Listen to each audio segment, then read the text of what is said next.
Si vous vous rendez à Saint-Norbert, une banlieue sud de Winnipeg, vous pouvez voir, si vous vous en donnez la peine, l'ancien monastère cistercien de Notre-Dame-des-Prairies, grand bâtiment assez bien caché le long de la rivière Rouge.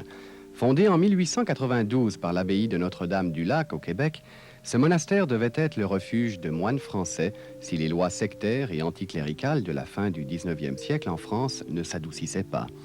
Les moines français ne sont pas venus finalement, mais la communauté manitobaine, plus petite, y est restée pendant 85 ans et était mieux connue sous le nom des Pères Trappistes de Saint-Norbert.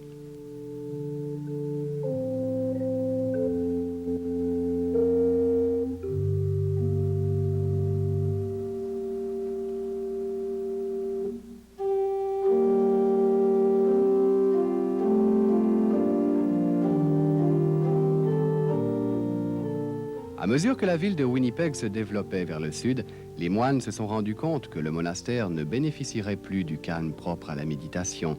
Et fidèles à leur tradition de détachement, ils déménagèrent en 1978 près de Holland, petit village à une centaine de milles à l'ouest de Winnipeg.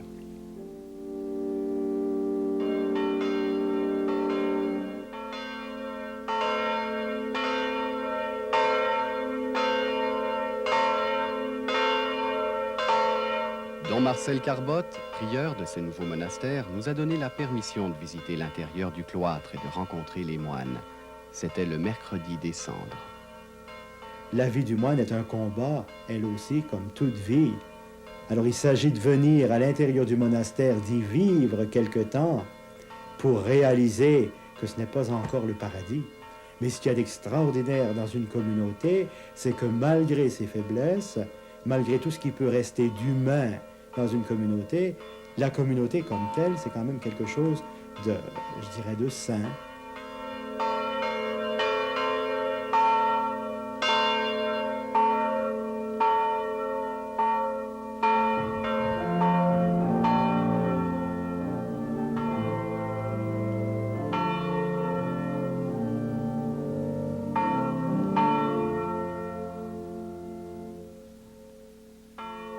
C'est une vocation qui fait problème pour beaucoup, hein?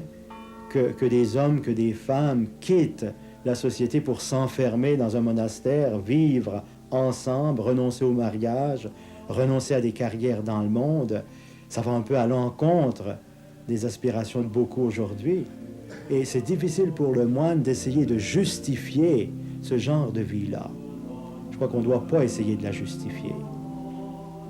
Pour beaucoup, ils vont dire que c'est une vie quand même de luxe en un sens, même si vous vivez pauvrement, parce qu'il semble bien qu'il y a là des énergies qui sont perdues. Il y a quand même des gens qui seraient capables de faire autre chose, davantage peut-être, et qui renoncent un peu à ça. Alors on se dit, ben, c'est un peu un gaspillage de vie. C'est parce qu'on ne comprend pas exactement le sens profond de la vocation monastique. Ce qu'on abandonne bien souvent, ce n'est pas le mal. Le mal, tout le monde doit le laisser de côté. Ce sont des bonnes choses qu'on abandonne pour rentrer au monastère.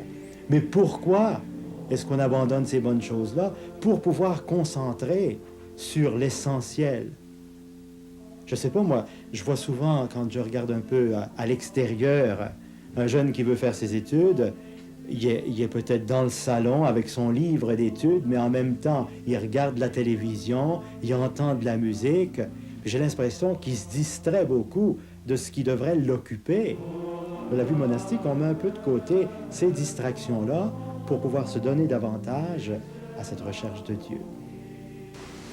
Souviens-toi, ô homme, que tu es poussière et que tu retourneras en poussière.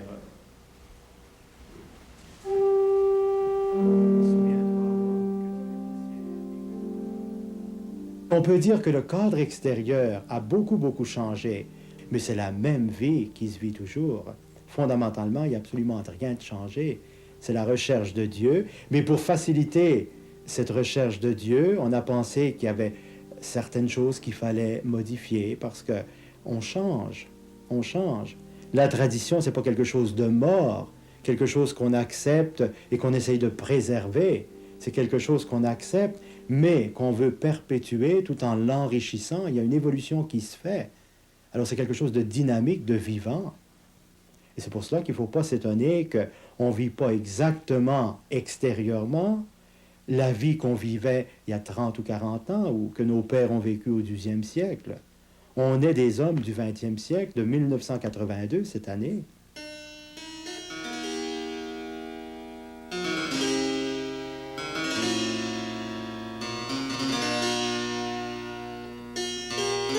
Tout est organisé en fonction de cette recherche de Dieu. Mais comme on est des hommes, on a certains besoins. Alors il faut quand même, le travail d'ailleurs qui a une valeur évangélique, on la retrouve dans la vie monastique. Mais ce travail nous permet de gagner notre vie. C'est notre gagne-pain quand même, notre subsistance. Parce qu'il faut au jour le jour assurer quand même les différents besoins de la communauté. Justement, c'était une idée de Saint Benoît. Il l'a traduite dans sa règle que chaque monastère devait être autonome, qu'on devait trouver à l'intérieur du monastère tous les services dont on a besoin pour fonctionner. Alors on peut dire que le monastère conçu par Saint Benoît, c'était comme une petite cité. Alors on a une grande ferme, des champs évidemment, 880 acres de terrain. On a aussi un troupeau laitier. Le travail est très simplifié. Dehors, l'été, c'est pareil, je fais moi-même mes foins. Mais simplement, vous voyez, on est simplement deux, un employé puis moi-même, puis on peut s'occuper de tout, simplement par la mécanisation puis le fonctionnement. Je sers d'exemple aux jeunes. Alors, beaucoup de jeunes cultivateurs des environs viennent pour s'informer, pour prendre des leçons d'insémination, sélectionner les taureaux. Après 27 ans d'expérience, ils calculent que j'ai assez d'expérience pour pouvoir leur aider maintenant. Alors, c'est un genre d'apostolat qu'on peut faire.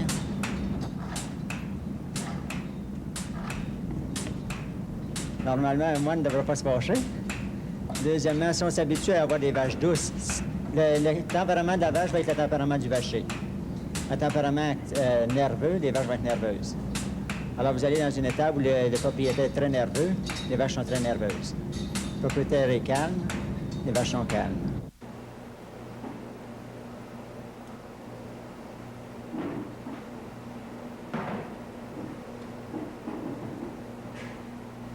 Donc, je cuisinais le matin et l'après-midi. Je suis bibliothécaire en charge de la reliure, maître de cérémonie, photographe à mes heures.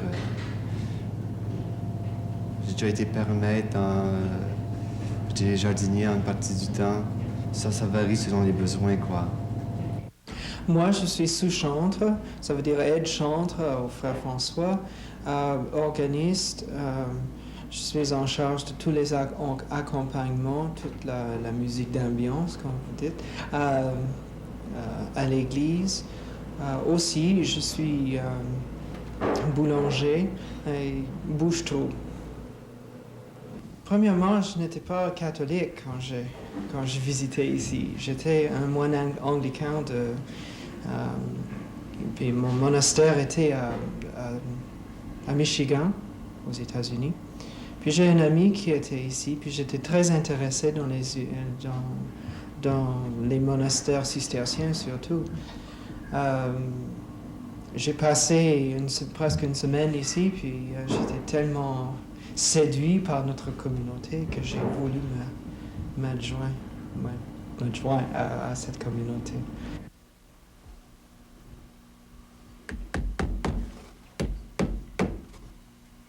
Cordonnier, pas très habile.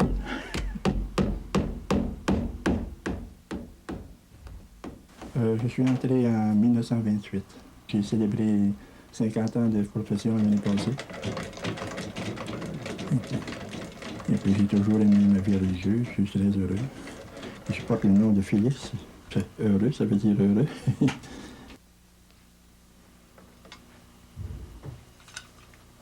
D'abord, au commencement, c'était un peu coûteux, mais quand on a compris l'importance du silence pour la vie parfaite, pour arriver à la perfection, puis comme sacrifice aussi, c'est vraiment, une fois qu'on a bien compris ça, la peine n'est pas très grande, et on est content de faire ça, accepter le silence. Et puis le jeûne, c'est la même chose. Le jeûne, on a peur du jeûne parce que bien souvent, on ne l'a pas essayé. Et puis, une fois qu'on l'a essayé, la peur est plus grande que le mal, que le jeûne lui-même. Une fois qu'on a fait l'expérience, c'est vraiment pas coûteux. C'est très bénéfique, au contraire. on se sent plus libre, plus maître de soi-même, puis on est plus libre pour la vie spirituelle. Le père abbé doit être quand même dans sa communauté un agent d'unité. C'est un peu lui qui fait l'unité de la communauté.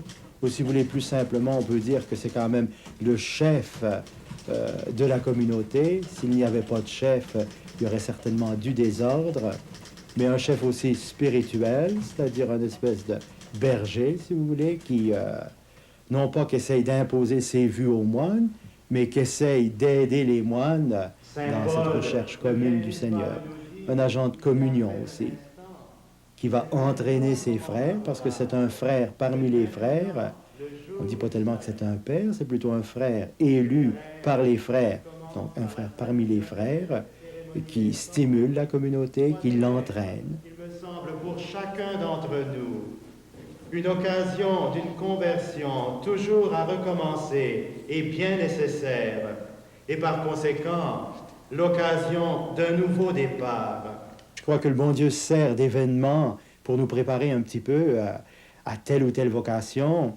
Il y avait au monastère, lorsqu'on était encore à Saint-Norbert, un vieux frère qui, avant d'entrer, avait travaillé chez mes parents, c'est-à-dire chez mon grand-père plutôt, et chez mon père.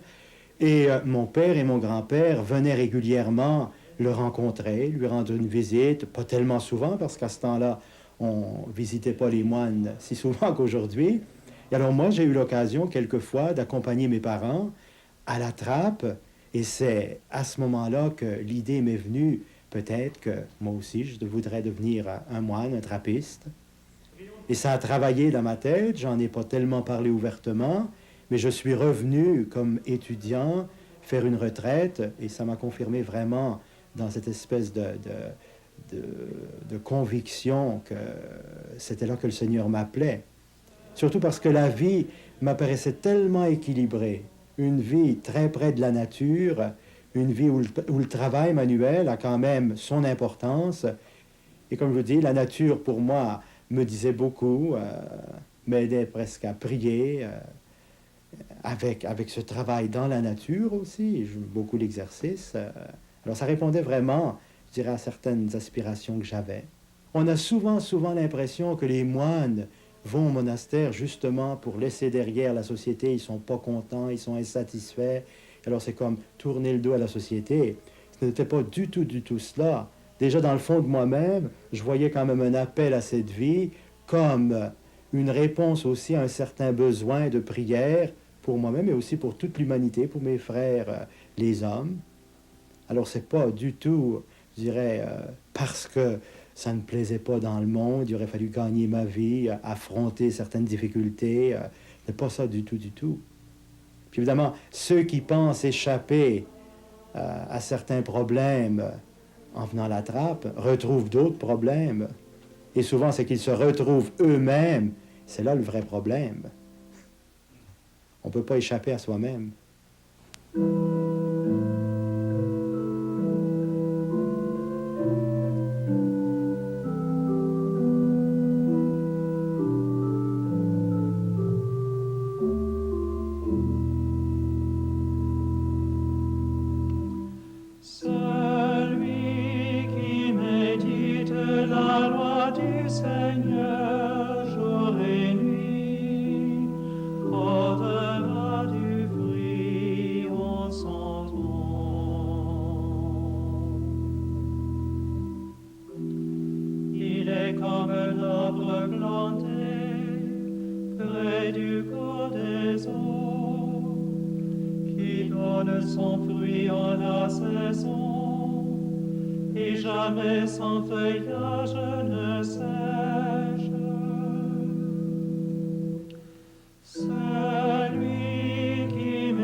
Vous aimez servir des repas avec une touche spéciale? Voilà tout ce qu'il faut. Minute rice et un même volume de jus ou de consommé. Un vrai tour de magie. En 5 minutes, voilà un riz à l'orange qui fera merveille avec le poulet. Avec les côtelettes, rien de meilleur qu'un riz à saveur de pommes ou de légumes. Et avec vos hamburgers, essayez un riz au consommé. Un délice. Minute Rice et un peu d'imagination. Ça change un brin des pommes de terre et ça plaît à tout votre monde. Minute Rice, le riz à grains longs prêt en 5 minutes. Bien sceller les aliments de manière facile et efficace, c'est avant tout une question d'équilibre. C'est ce qui fait l'avantage de la pellicule plastique Glad Wrap. Une formule équilibrée spéciale qui la rend facile à utiliser tout en lui permettant d'adhérer fermement. L'avantage de la pellicule plastique Glad Wrap, l'adhérence et la facilité d'emploi. Bien équilibré. Prendre une pause bien méritée et mieux l'apprécier, c'est le moment Salada. Déguster à petites gorgées toute la saveur, toute la douceur et toute la finesse d'un thé de qualité, c'est le moment Salada.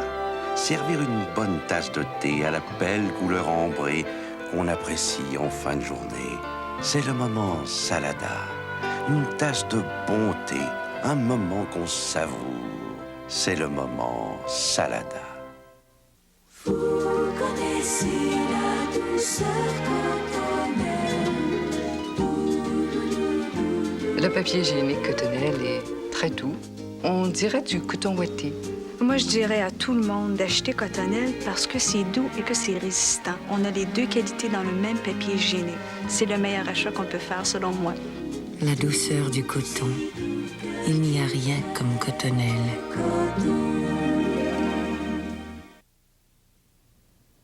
Le monastère est construit autour d'une petite cour, ce qui donne 4 ailes, un quadrilatère parfait. On a reproduit dans notre monastère ici la tradition de ce côté-là, parce que c'est extrêmement fonctionnel.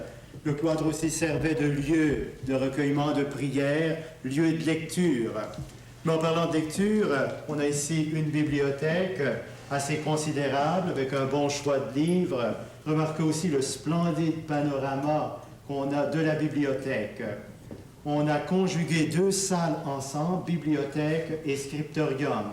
Alors les moines viennent ici pour lire, pour écrire, pour étudier, et ils lisent dans les livres et ils lisent également dans la nature. On voit même chez les voisins à travers les fenêtres.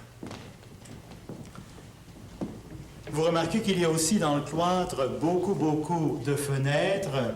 C'est que dans les anciens monastères de pays d'Europe, du moins dans le sud, où il fait suffisamment chaud, les monastères les cloîtres plutôt étaient ouverts. Mais dans un pays comme le nôtre, on a dû remplacer les arcades par des fenêtres. Mais vous voyez qu'on a essayé de reproduire quand même, dans un climat différent, la tradition monastique, bénédictine, la tradition cistercienne. Et tout le long du cloître, il y a le chemin de croix, une œuvre des artistes bourgeois de Saint-Jean-Port-Joli.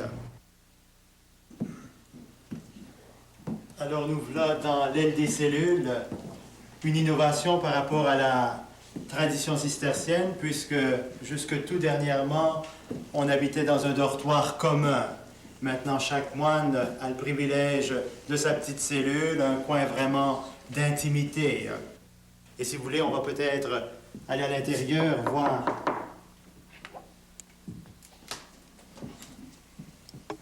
Vous voyez tout de même que c'est une très petite cellule. Simplement de la place pour un lit très simple, une table de travail, une petite filière et 2 petits crochets derrière la porte. On a recouvert la table de même bois que sur les portes, et encore là, ça donne vraiment un cachet. Donc, comme je le disais, c'est un petit coin d'intimité où le moine peut se retirer, non seulement pour le sommeil, mais aussi pour faire sa lecture spirituelle. J'avais 92 au mois d'avril. Ce genre de vie-là me va. On vit pour le bon Dieu, on ne s'occupe pas de faire de l'argent et tout ça. J'avais été jésuite avant. Alors, je suis passé des jésuites à Oka. Chez les jésuites, quand ils ont commencé à m'enseigner l'hébreu, ah ben, je le sauvons-nous. pour le Jésus, c'est nécessaire, mais je n'avais pas cette vocation-là. J'avais une vocation contemplative. Alors, je n'avais pas besoin d'apprendre tout ce biblio-là.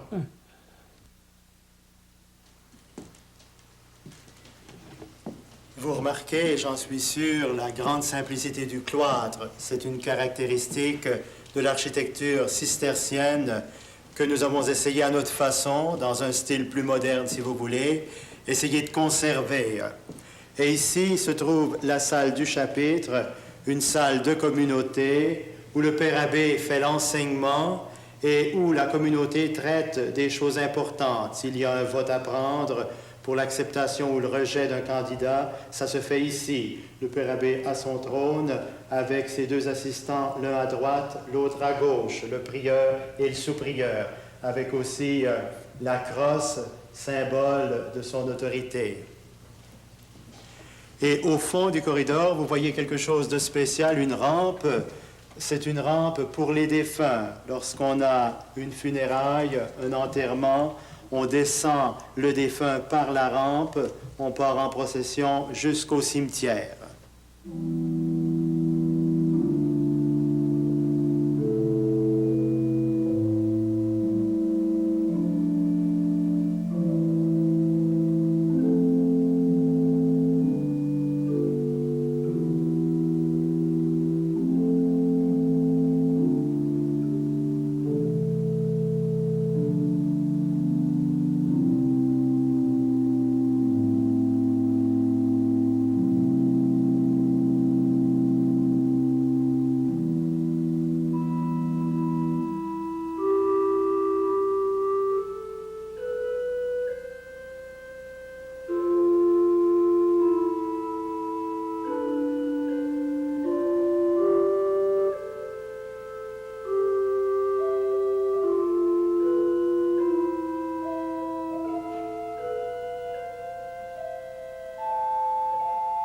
Having been in the world for a while and having been a teacher, I'm very much interested in politics. I'm very much interested in what's going on in the world. And I made it a point to keep up with things. And I find that even now I try to, one way or another, find out what's going on, try to keep up with things. And I find that's dreadfully distracting. I find that it dissipates your, the drive towards God. I mean, there's a fundamental way of life we have here, which is detachment. You know, all the things we do. I mean, we're very, not nearly as austere as we once were, but the whole raison d'etre of that is detachment. Detachment from things of this world so that you can devote yourself more to the search for God. And when you have things out in the world, you can't do that. You have too many demands on your time. Speaking for myself alone, this life, as it is, wouldn't attract me.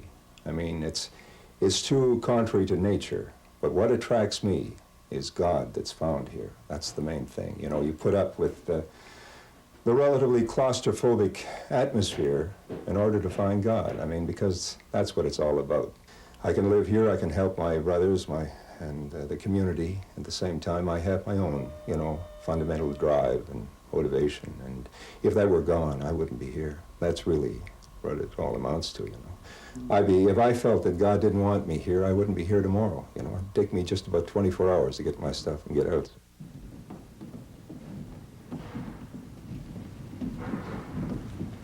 On peut dire qu'on serait plus sévère aujourd'hui qu'on l'était dans le passé.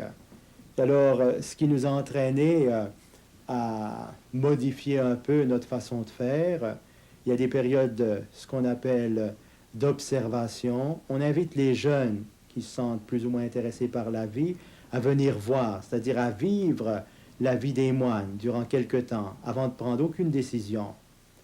Et après avoir vécu cette expérience, c'est plus facile pour eux, comme pour la communauté, de décider si oui ou non on accepte comme postulant ce candidat. Vous voyez, c'est une nouvelle façon de faire. C'était pas possible. Dans le temps, c'était tout était assez rigide. Il y avait 1 mois de postulat, le noviciat, la profession simple et la profession solennelle. Il y a beaucoup plus de flexibilité à l'heure actuelle. Quand je suis rentré, on avait 3 ans de vœux temporaires. Maintenant, on peut prolonger ça jusqu'à 9 ans. Vous voyez, si quelqu'un sent le besoin, ou que la communauté elle-même, à certaines réserves, demande de prolonger cette période de probation, c'est possible. Alors, on sera peut-être aussi plus exigeant. Dans certains monastères, on fait passer les candidats par un psychiatre ou un psychologue pour aider, je dirais, à détecter si oui ou non il y a un germe de vocation. On est très, très conscient de l'inégalité, par exemple, parmi les hommes, que beaucoup de gens meurent de faim alors que d'autres sont très, très riches. Il y a encore beaucoup d'exploitation. Et ce danger de guerre qui nous guette nous touche de très, très près.